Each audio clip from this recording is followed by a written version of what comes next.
I use Arch, by the way. It is not a meme, but statement of power and responsibility. The Pacman package manager provides you the ultimate power. What is the responsibility? You are responsible to install and configure each and every aspect of your system. So it is kind of a freedom also, but this freedom comes with a lot of cost. Even I tried past few days to install and configure all those bits and pieces on this laptop, which I purchased in like $100, but I failed. Right now, if I log in, I think you will not be able to see this screen. I tried to get Wayland along with Kitty. The configuration is so much updated. Like, I'm missing the X11. It was much more familiar to me. Nowadays, Wayland is all over the places. Anyhow, for this laptop, I am ditching Arch Linux and going for other distributions like Manjaro Linux, Gadura Linux, and GOPI OS. GOPI OS is created and maintained by me, so it will be much easier for me to install and use that operating system on this laptop. Let me show you the easy way to install GOPI OS. By the way, it will have the Pacman as a package manager. So technically, I will be able to say I use Arch, by the way. Along with that, I will get Nix as the package manager. Right now, I am trying to boot this laptop from the pen drive having ISO, but I am sure this screen will not be visible. Let me boot it.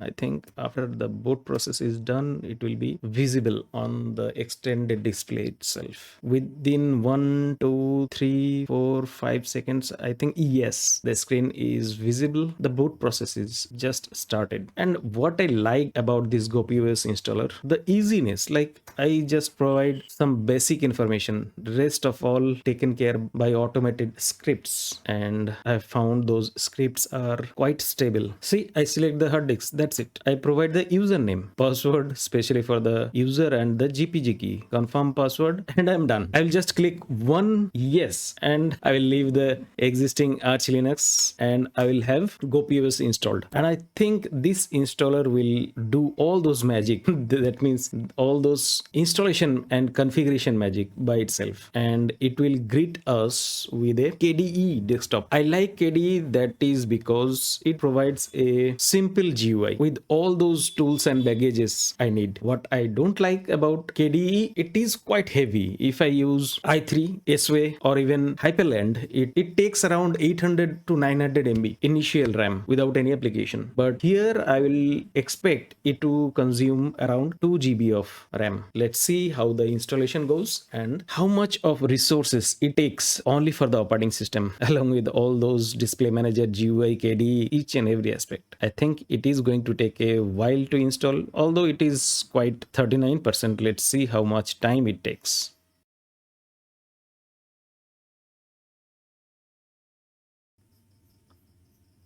Yes, the installation is complete. It is the time I just restart the system, and right now I have unplugged the pen drive. I'm not sure why the pen drive is so hot. Whatever, let's proceed with the boot process, and I'll be greeted with the operating system itself. Let me see how good and cool the operating system is. The boot screen is showing on this, the default screen, but it is not visible on the extended screen. I think in a bit of time it will be available on the extended screen. Yes, it is available on the extended screen. Let me put the username and password, and I think this username password will not be visible on the extended screen until and unless I make it mirror. Right now the screen is mirrored. Let me see what are the things it gets out of the box. Eventually it detected all those hardwares, including sound, Wi-Fi, and display drivers. I think I'll be able to connect to the internet. Let me provide the password. This is the issue with the KDE wallet manager.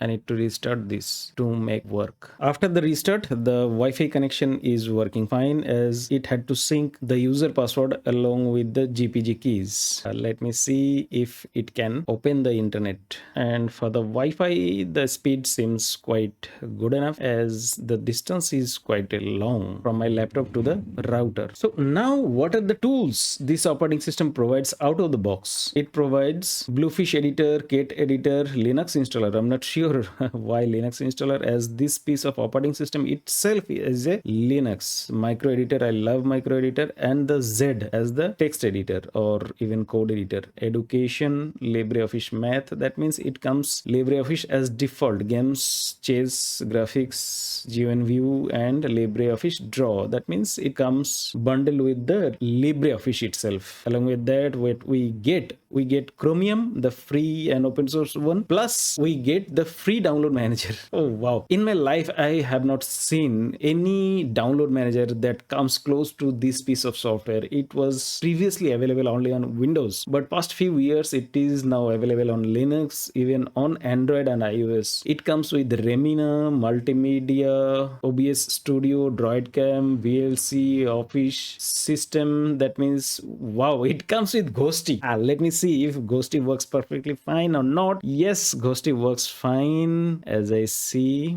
Ghosty works fine. HTOP, yes, HTOP is here, and I see it takes around 1.64 GB out of my 8 GB of RAM. So it is quite of expensive in terms of RAM usage. Plus, it is also expensive in terms of CPU usage. As I see, it is always taking 3 to 7% of the CPU. I think it is because of the Chrome or Chromium. Let me close the Chromium. Now let's see if the usage drops. No, it takes well, and see, those are 1 or 2% for the CPU and like 400 or 500 MB of extra RAM. What I need to get this whole stable system that is intuitive enough. The display manager is quite intuitive. We can resize and do anything with those windows. I will not be able to stuck only with the tiling window manager. I will able to do tiling on this piece of window manager. Plus I will be able to float around. What a freedom. Bluetooth by default enabled. I don't need Bluetooth to be enabled. What do I do within Bluetooth? Let's stop this. What else? See the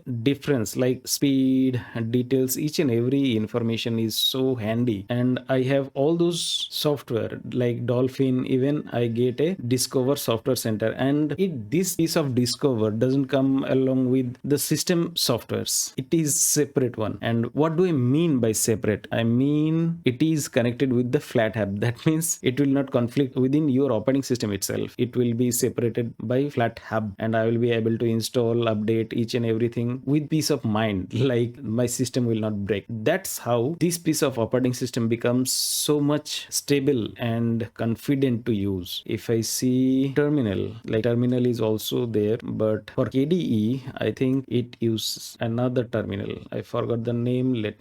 I found that one. It called console. Console is the default virtual terminal. Let me remind one thing. It is not terminal. It is virtual terminal. Terminal like disappeared 30 or 40 years ago. Right now we don't get a physical or practical terminal. We get a virtualized terminal. We communicate with TTY from the kernel to the console, and we get an interpreter like bash, fish, ZSH, those type of things. And I like fish because it provides so many useful utility out of the box. Let me see if I can use Pacman. Yes, I'll be able to use Pacman. As I see, let me increase the font size. It is already having 1264 Pacman packages, and there is no Nix packages. Let me see if Nix works. Yes, Nix is working. Is Pacman working? Sudo Pacman update. Yes, now it is working. That means I have the power of Pacman along with the simplicity and stability of Nix package manager. Plus, I got the Discover up and running with Flatpak. That means all those softwares, those will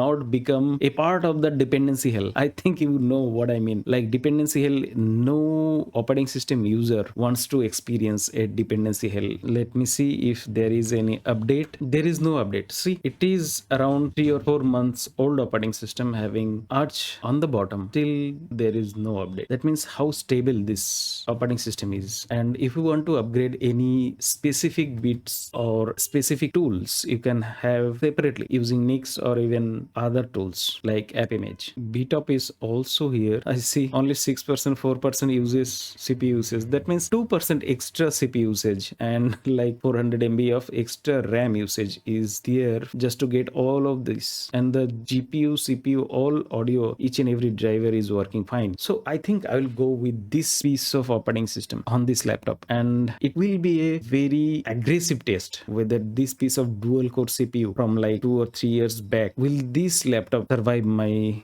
development journey? I'm not sure. Another main thing I want to mention, this piece of Z is not having the latest update. You can update this Z any point of time, whatever you want. Let me see if I can continue. Yes, it is done and so much efficient. Let me close it and stop this session.